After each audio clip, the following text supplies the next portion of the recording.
I am a 19 years old nurse and I got pounded by one of my patients. A few weeks ago, there was this patient we had. He was kept in the hospital after his operation.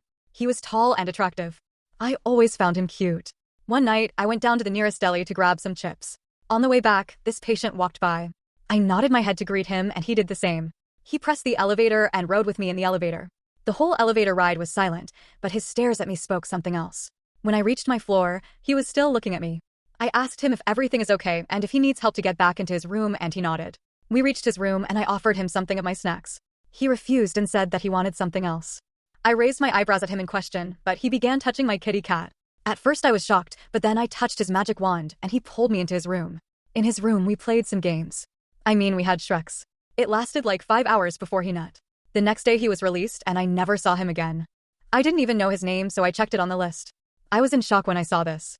To my surprise, it was my uncle, who I haven't seen for like 10 years. It is what it is. It happened, so I can't go back and change it. I can only fondly remember our experience. I must admit that I love that magic wand. It was one of the best which I have ever tried.